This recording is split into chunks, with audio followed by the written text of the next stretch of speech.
warahmatullahi wabarakatuh. Waalaikumsalam warahmatullahi wabarakatuh. Oke, anak-anak, hari ini kita akan melanjutkan materi kita tentang subbab hukum hom. Nah, jadi hari ini kita akan belajar tentang hukum hom. Hukum hom.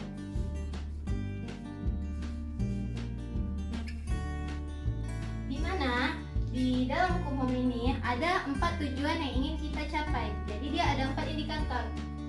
Nah, indikator yang ingin kita capai. Indikator. Nah, indikator yang pertama itu pengertian dari hukum hom itu sendiri. Jadi pengertian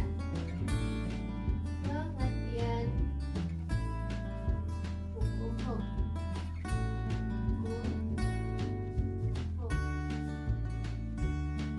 Kemudian indikator yang kedua itu kita akan membuat persamaan dari hukum hom. Persamaan hukum hom. Kemudian indikator yang ketiga itu penerapan hukum hom dalam kehidupan sehari-hari. Penerapan hukum hom dalam kehidupan.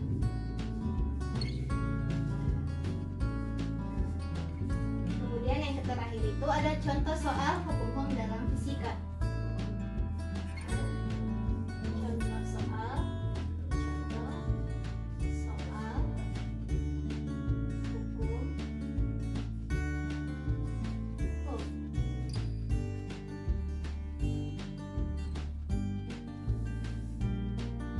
Sekarang kita akan menjelaskan indikator yang pertama.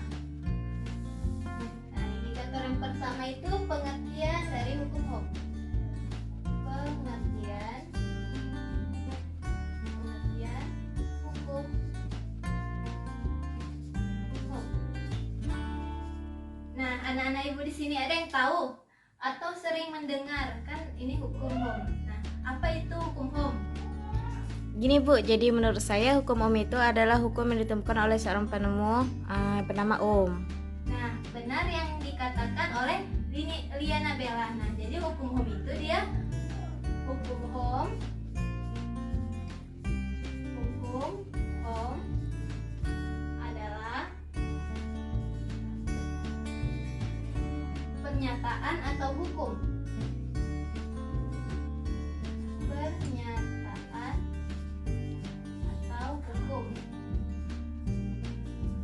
yang ditemukan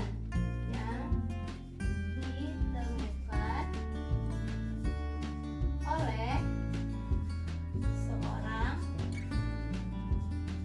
fisikawan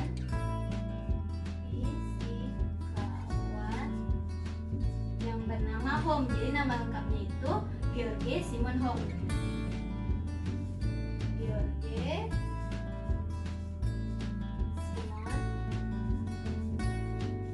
Hom. Berdasarkan namanya ini makanya dibuat, karena penemuannya si Hom makanya dibuat hukum hom. Nah, kalau hukum berarti kan dia punya bunyi. Nah, di sini ada yang tahu bunyi dari hukum hom? Nggak tahu Bu. Nah, karena nggak ada yang tahu, jadi bunyi dari hukum hom itu besarnya arus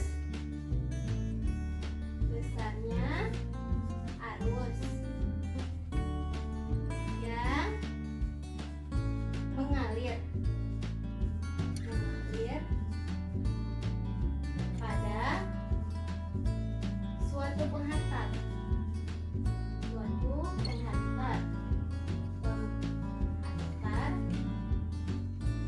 akan sebanding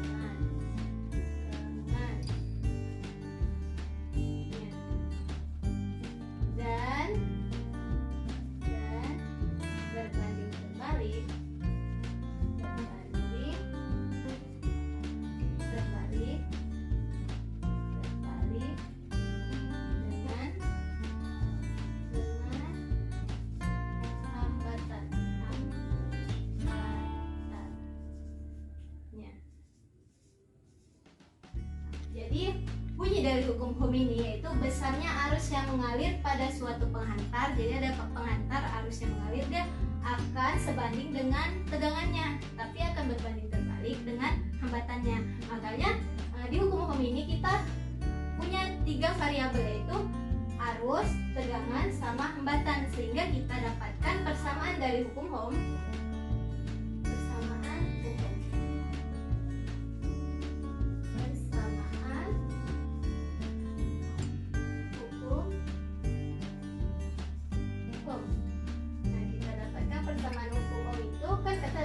Besarnya arus yang mengalir pada suatu penghantar akan sebanding, berarti I itu dia akan sebanding dengan tegangannya itu V, dan akan berbanding terbalik dengan hambatannya itu R. Nah, jadi persamaan hukum Ohm itu I sama dengan V per R, atau bisa kita buat dalam segitiga cantik. Nah, kita buat dalam segitiga.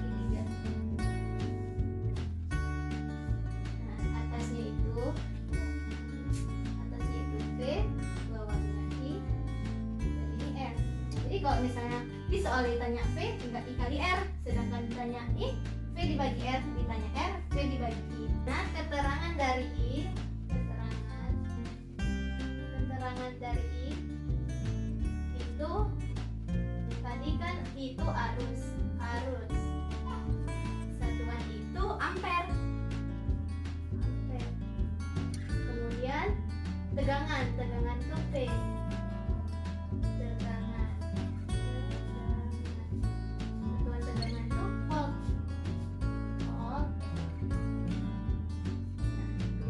Yaitu R. R itu hambatan.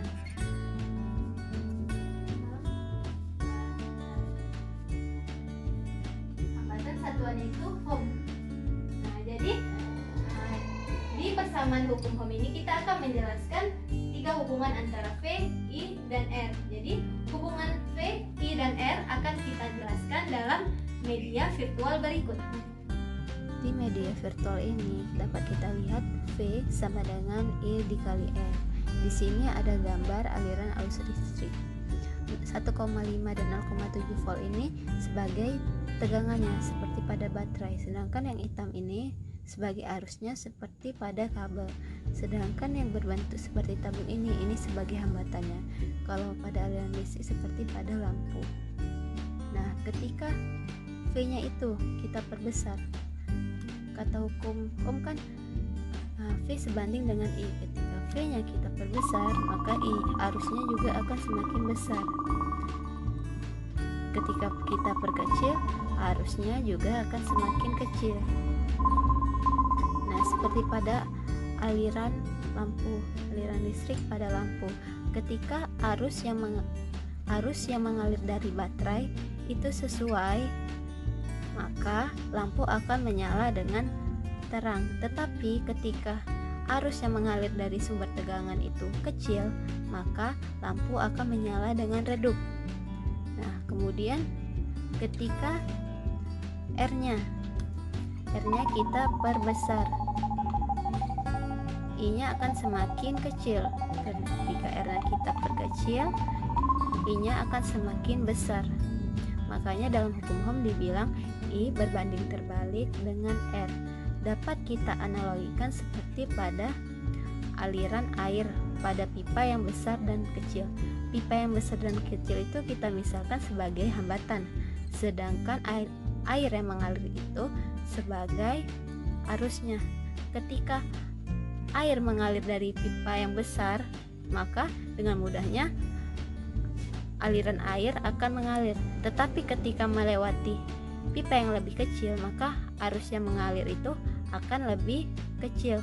Makanya padahal di situ hambatannya itu lebih besar karena pipanya semakin kecil. Makanya I akan berbanding terbalik dengan R. Nah, kemudian kita melanjutkan indikator yang ketiga, yaitu penerapan hukum Ohm dalam kehidupan sehari-hari. Ketiga, penerapan hukum Ohm.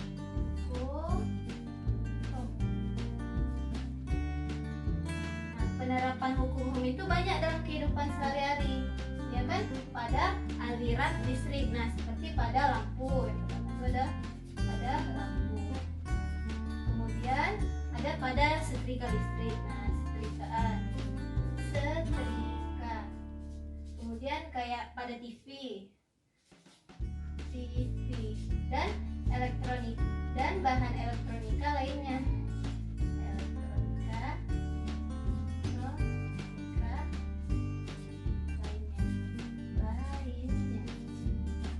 Nah, mengapa lampu, setrika, TV, elektronika itu menggunakan prinsip hukum Ohm? Nah, kayak tadi yang kita jelaskan pada persamaan hukum Ohm.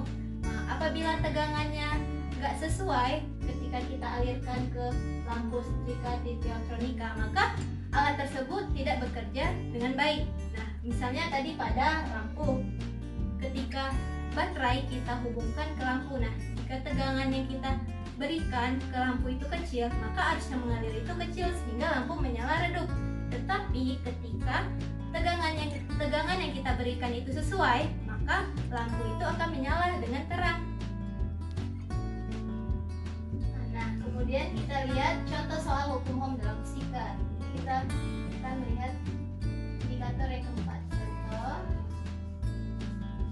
Contoh soal hukum Ohm. Nah, coba anak-anak buka buku halaman 40. Nah, di sini ada contoh soal latihan dari hukum Ohm. Nah, Ibu tulis dulu ya soalnya. Alat pemanas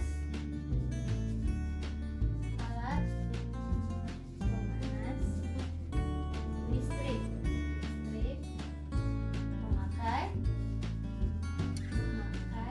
memakai 5 ampere apabila dihubungkan dengan sumber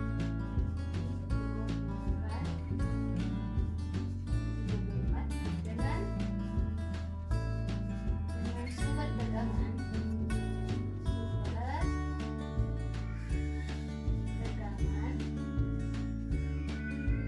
110 volt, hambatannya adalah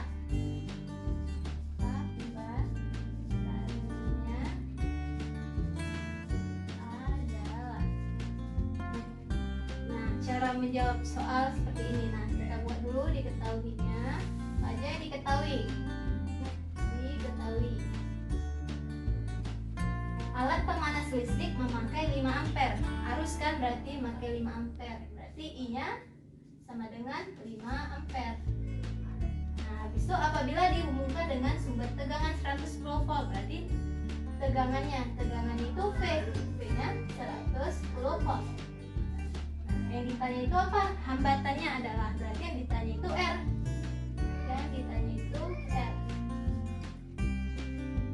Jawab. Nah, kita lihat pada segitiga cantik. Nah, ketika ditanya R, maka tinggal perbandingan V per I. R sama dengan V per I. Nah, V-nya tadi 110 volt. 110 volt dibagi dengan I. I-nya 5 ampere. 5 ampere. Jadi 110 dibagi 5 berapa? Kan 22 ohm. 22 ohm. Nah, kita dapatkan jawabannya R itu 22 ohm.